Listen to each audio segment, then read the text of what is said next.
Greetings, my name is Kendra Sullivan. I look forward to presenting Taylor Swift versus Spotify negotiations. On October 27, 2014, Taylor Swift released her fifth album entitled 1989.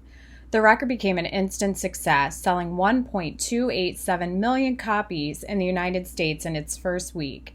As the artist, fans, and music industry revel in the best-selling win, there was, however, one loser, and they were scrambling about in confusion. It was on November 3, 2014, Taylor Swift's music catalog had disappeared from the world's most popular streaming service, Spotify. Over the next 5 years, the two parties would go back and forth about the whys behind Swift's swift move and the how she may return. Taylor Swift is the world's top-earning pop star, backed by a loyal fan base entitled Swifties with a massive net worth and tremendous influence in the entertainment industry. She's on a mission to make music and make the music industry better for artists. Spotify is the world's biggest music streaming platform by numbers of the 217 million monthly users. Users simply register to gain access to one of the biggest ever collections of music in history, plus podcast and other content.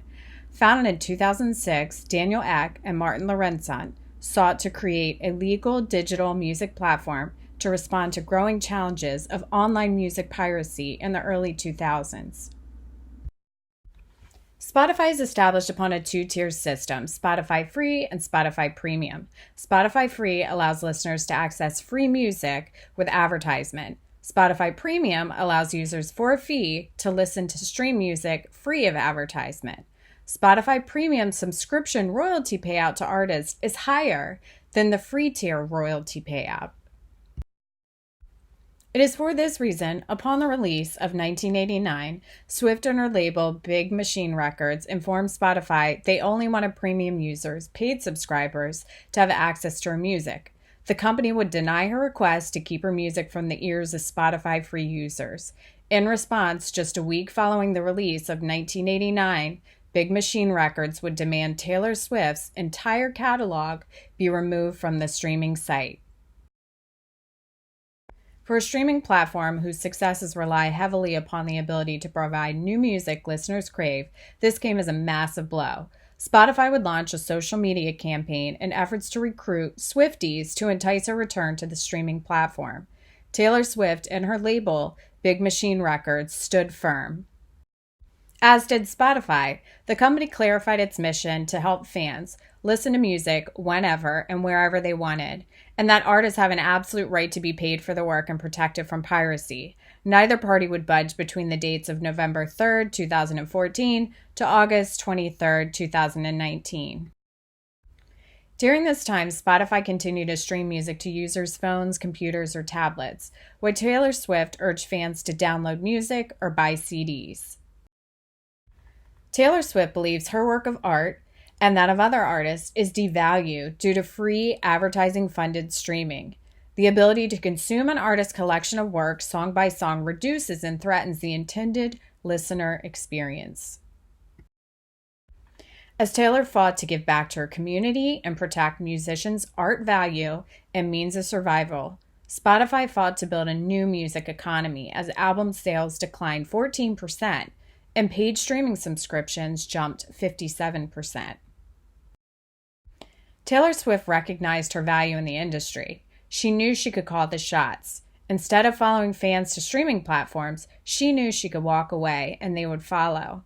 Her positional-based bargaining stance was strongly rooted in advocating for all creators, something she noted, "I'm never going to stop trying to help achieve."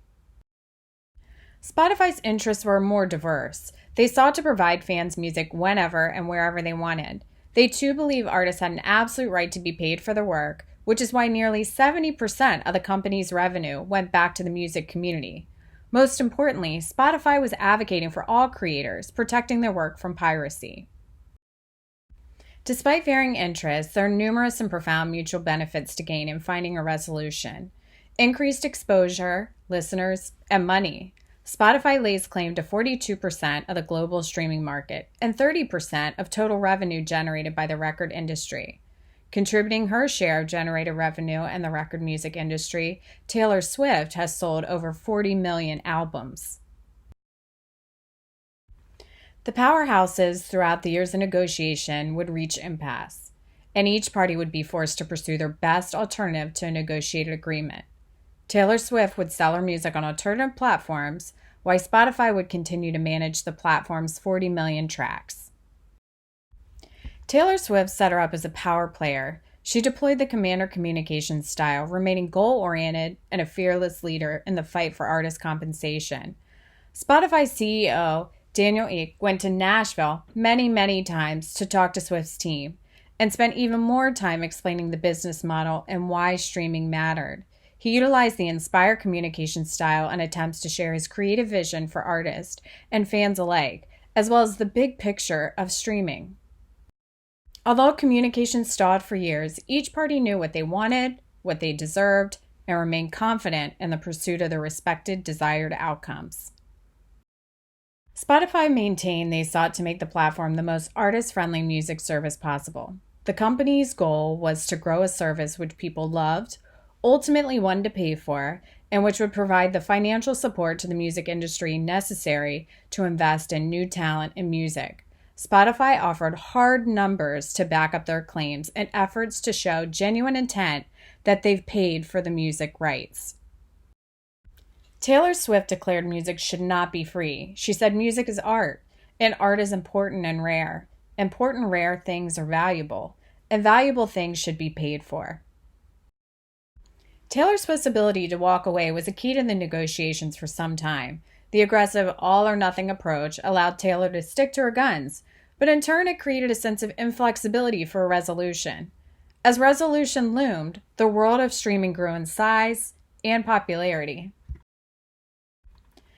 Swift would eventually make some concessions with her 2018 Universal Music Group and Republic Records deal to prioritize distribution of Spotify sales.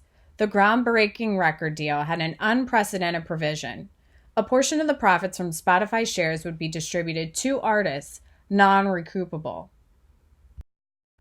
This provision did not apply just to Taylor Swift alone, but of all the label's artists. The fact still remains, artists see pennies per stream, but hopefully the shift in Spotify equity has altered streaming platforms and labels' perspective of artists. For if it wasn't for the artists, there would be no wealth to share. On August 23, 2018, Taylor Swift dropped her 7th studio album, Lover, on all platforms. During her absence from Spotify, young artists such as Ariana Grande have emerged as streaming favorites. A Nelson's analyst said Taylor was the flag carrier for strong physical sales in a time when physical sales were declining. Her record label, however, notes that she is embracing the new rules of engagement. While Taylor Swift negotiations appear to be a young 24-year-old artist against a corporate machine, it was in fact one corporate machine versus another corporate machine.